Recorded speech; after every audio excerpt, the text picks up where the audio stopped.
하나님께서는 민수기 26장에서 두 번째 인구조사를 명령하셨습니다. 민수기 1장에서 첫 번째 인구조사를 명령하셨고, 민수기 26장에서 두 번째 인구조사를 명령하신 것이었죠. 이 두 번의 인구조사 사이에서의 차이점은 무엇이 있을까요? 무엇보다 두 번의 인구조사에서는 시간과 공간적인 간격이 있었습니다. 첫 번째 인구조사를 하고 난 이후에 두 번째 인구조사에 이르기까지는 38년이라는 시간적인 차이가 있었습니다. 민수기 1장 1절은 이렇게 말씀합니다. 이스라엘 자손이 애굽 땅에서 나온 후 둘째 해 둘째 달 첫째 날에 여호와께서 시내 광야 회막에서 모세에게 말씀하여 이르시되. 첫 번째 인구조사는 출애굽한 후 1년 1개월이 지난 후에 시내 광야의 회막에서 실시했습니다. 자, 그러면 두 번째 인구조사는 언제 어디에서 실시했을까요? 오늘 3절 말씀 보십시오. 모세와 제사장 엘르아살이 여리고 맞은편 요단과 모압 평지에서 그들에게 전하여 이르되. 두 번째 인구조사를 실시한 장소는 가나안 땅이 내려다 보이는 여리고 맞은편의 모압 평지였습니다. 그러니까 첫 번째 인구조사를 했던 장소는 시내 광야였고요. 두 번째 인구조사를 했던 장소는 모압 평지였습니다. 자, 그러면 두 번째 인구조사를 했던 시기를 추정할 수 있는 근거가 있을까요? 민수기 33장 37절, 38절에선 이렇게 말씀합니다. 가데스를 떠나 에돔 땅 변경의 호르산에 진을 쳤더라. 이스라엘 자손이 애굽 땅에서 나온 지 40년째 5월 초 하루에 제사장 아론이 여호와의 명령으로 호르산에 올라가 거기서 죽었으니. 민수기 33장은 이스라엘 백성들이 출애굽을 해서 지나온 여정에 대해서 자세하게 소개하고 있습니다.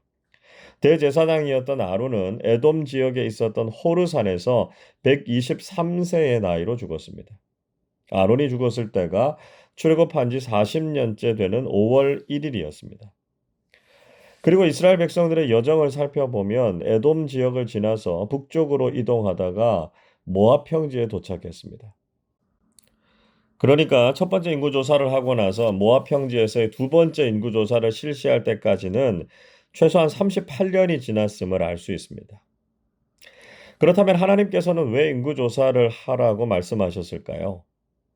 하나님께서 모세와 엘르아살에게 다시 인구조사를 명령하신 이유는 1차 인구조사 때와 동일했습니다. 2절을 같이 읽겠습니다. 이스라엘 자손의 온 회중의 총수를 그들의 조상의 가문을 따라 조사하되 이스라엘 중에 20세 이상으로 능히 전쟁에 나갈 만한 모든 자를 계수하라 하시니. 하나님께서는 이스라엘 회중의 총수를 조사하라고 하셨을 때 20세 이상으로 전쟁에 나갈 만한 모든 사람들을 계수하라고 명령하셨습니다. 그러니까 하나님께서는 인구조사를 통해서 하나님을 위해서 싸울 수 있는 군대의 숫자를 파악하게 하셨다는 것입니다. 자, 이 말씀은 지금 우리에게도 시사하는 바가 큽니다. 그것은 신앙생활이라는 것이 바로 영적인 싸움과 같다는 것입니다. 하루하루 우리가 살아가는 신앙생활은 그저 즐기기 위함이 아니라 하나님의 말씀에 순종하고자 하는 영적인 싸움이라는 것입니다. 때로는 우리가 하는 신앙생활이 고되고 어려울 수 있지만 우리가 하나님의 군사로 부름받았다는 것을 깨닫고 그 사명에 충실해야 합니다. 우리는 이 거룩한 전쟁을 잘 치러내는 하나님의 군대가 되어야 합니다. 하나님을 위해서 기꺼이 싸울 수 있는 강하고 담대한 용사들이 다 되시기를 바랍니다. 5절부터 50절까지는 각 지파별로 조사된 인구가 몇 명이었는지에 대해서 자세하게 설명하고 있습니다. 각 지파별로 1차 때와 비교해 보면 다소 차이가 있다는 걸 알 수 있습니다. 루벤 지파는 1차 때 46,500명이었고요. 2차 때는 43,730명이었습니다. 약간 줄기는 했지만 큰 변화는 없었습니다. 시므온 지파는 1차 때 59,300명이었고 2차 때는 22,200명이었습니다. 시므온 지파는 절반 이하로 급격하게 줄었습니다. 아마도 그 이유는 민수기 25장에서 미디안 여인 고스비와 음행을 했던 사람이 바로 시므온 지파의 지도자였던 시므리였기 때문이었을 것입니다. 자, 이 사건으로 인해서 주로 시므온 지파가 많이 죽었던 것이죠. 갓 지파는 1차 때 45,650명이었고 2차 때는 45,500명으로 약 5,000명 정도 줄었습니다. 유다 지파는 1차 때 74,600명이었고요. 2차 때는 76,500명이었습니다. 자, 그런데 19절에 보시면 유다의 아들들 중에 에르와 오난이 가나안 땅에서 죽은 사건을 밝히고 있습니다. 그 이유는 하나님의 명령에 따라서 대를 이어가야 할 본분을 다하지 못한 책임에 대해서 지적하려고 하는 의도가 있었을 것입니다. 자, 그 결과로 20절에 보시면 유다 지파는 유다의 아들인 셀라를 통해서 자손들이 있었고요. 또 여러분 잘 아시는 것처럼 유다가 며느리인 다말과 동침해서 낳은 베레스와 세라를 통해서 자손들도 이어지게 됐습니다. 이사갈 지파는 1차 때 54,400명이었고 2차 때는 64,300명으로 10,000명 이상이 늘어났습니다. 스불론 지파는 1차 때 57,400명이었고 2차 때는 65,500명이었습니다. 므낫세 지파는 1차 때 32,200명이었고요. 2차 때는 52,700명이었습니다. 므낫세 지파는 1차에 비해서 2만 명 이상이 증가했습니다. 자, 그 이유가 무엇인지에 대해서 정확하게 성경에서 기록하고 있지는 않지만 아마도 그들이 하나님께서 기뻐하시는 삶을 살았던 것 같고요. 그로 인해서 자손의 번성이라고 하는 복을 누렸던 것 같습니다. 에브라임 지파는 1차 때 45,500명이었고 2차 때는 32,500명으로 8,000명 정도 감소했습니다. 베냐민 지파는 1차 때 35,400명이었고 2차 때는 45,600명이었습니다. 베냐민 지파도 10,000명 이상 증가하는 복을 누렸습니다. 단 지파는 1차 때 62,700명이었고요. 2차 때는 64,400명이었습니다.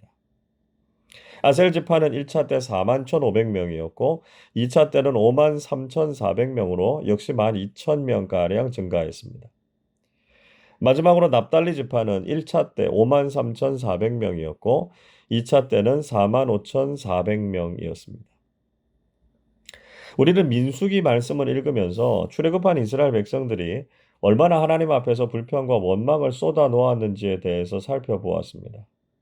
그리고 하나님께서 진노하셔서 그들을 심판하시고 그로 인해서 많은 사람들이 죽었다라고 하는 것도 확인했죠. 대표적으로 바로 앞인 민수기 25장에서 시딤에서의 음행 때문에 전염병이 돌았고요. 그 병으로 죽은 사람이 24,000명이었습니다. 그 외에도 불뱀에 물렸다가 놋뱀을 쳐다보지 않아서 죽은 사람들도 많았습니다. 또 고라의 반란으로 인해서 전염병에 죽은 사람들이 14,700명이었고요. 하나님의 말씀에 불순종해서 전쟁에 죽은 사람들, 그리고 음식 때문에 불평해서 죽은 사람들 등등 많은 사람들이 죽었습니다. 이런 일들이 있었으면 이스라엘 백성들의 숫자가 많이 줄어들었을 것이라고 생각하기 쉽습니다. 자, 그러면 2차 인구조사에서 확인된 이스라엘 백성들의 총수는 몇 명이었을까요? 오늘 51절을 보십시오. 이스라엘 자손에 계수된 자가 60만 1,730명이었더라. 이스라엘 자손들의 숫자는 60만 1,730명이었습니다. 1차 인구조사 때 60만 3,550명이었던 것을 감안해 보면 거의 숫자가 비슷하다는 것을 알 수 있습니다. 물론 지파에 따라서 많이 줄어든 지파도 있었고 늘어난 지파도 있었습니다. 그러나 전체적으로 별로 차이가 없었다라고 하는 것은 이스라엘 백성들이 죄를 지었음에도 불구하고 하나님의 은혜가 있었다는 것을 알 수 있습니다.